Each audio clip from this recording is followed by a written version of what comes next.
दर्शक वृन्द, यो भाइको सायरी सुन्नुभयो भने तपाईको आँखाबाट पक्कै आँसु आउनेछ। मन त पराउँछु भन्न साह्रै डराउँछु, मन त पराउँछु भन्न साह्रै डराउँछु, तिम्रै नाममा पासो लगाइदेऊ झै लाग्छ, तर तिमी मेरो हुँदैनौ झै पनि डर लाग्छ। के गरौँ खै तिमीसँगै आडा जीवन काटु झै लाग्छ। तपाईसँग कसैले सायरी सिक्न चाहनु भयो भने सिकाउनुहुन्छ? हजुर, म सिकाउँछु, किनकि आफू हुने भएको कला अरूलाई हस्तान्तरण गर्नु नै धेरै ठुलो कुरा हो। यदि कसैले भाइबाट सायरी सिक्न चाहनुहुन्छ भने चाहिँ सिकाउनुहुन्छ?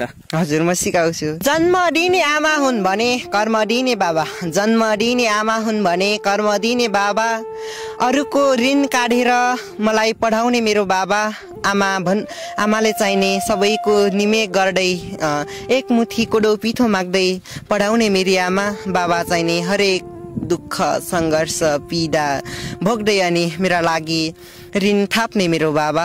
एक राति हो हजुर, मासुको चोक्तो छ भने देऊ न एक चोक्तो, मलाई त कस्तो एउटा चोक्तो मात्रै हाल्दैछन्। छैन, त्यही पनि एउटा चोक्तो नि कस्तो हड्डी खालको हाल्दैछन्, हेर्नुहोस् त। भाइ नमस्ते। नमस्ते। हजुरको नाम भनिदिनुहोस्। युवराज बुढाथोकी। युवराज बुढाथोकी? हजुर। हजुरको घर कहाँ हो नि? लुङ्ग्री गाउँपालिका वडा नम्बर 5 उपलेश्वरमा पर्छ। कति वर्ष हुनुभयो भाइ? म 17 वर्ष। 17 वर्षको हुनुभयो? हजुर। हजुरले सायरी त बब्बाल भन्नुहुन्छ नि? हल्का हल्का भन्छु। ल सुनाउनुहोस् एउटा सायरी। सबैको जीवन महत्त्व छ छैन नभन्नु कसैले, सबैको जीवन महत्त्व छ छैन नभन्नु कसैले, आफ्नो जीवनमा आइपर्ने कुरा सोच्नुपर्छ आफैले, सोच्दैन नभन्नु कहिले। यति हो? हजुर। अरे वाह, भाइको सायरी त बब्बाल। हजुरको सायरी सुनेर केटीहरू त ठाउँ ढल्छन् होला नि? खै अब त्यस्तो मलाई लाग्दैन, मेसेजहरू आउँछ तर मैले रिप्लाई दिँदैन। ए, केटीहरूले मेसेज गर्छन्?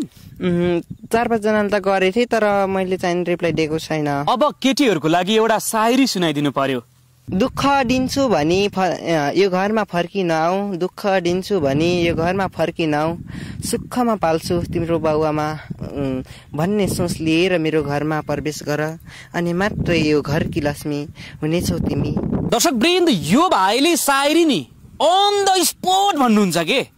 अरूले कपीमा लेखेर सायरी भन्नुहुन्छ, तर यो भाइले भने अन द स्पोट जस्ताको तस्तै सायरी तपाईँको माझमा भन्नुहुन्छ।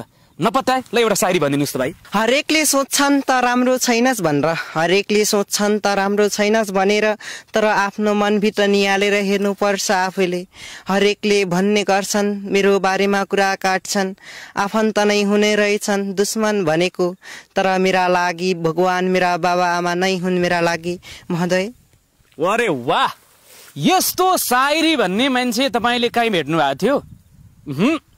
सायदै कहीँ भेट्नु भएको थिएन होला, तर रोल्पाको यी भाइ भेटिनु भएको छ अहिले बब्बाल सायरी भन्ने।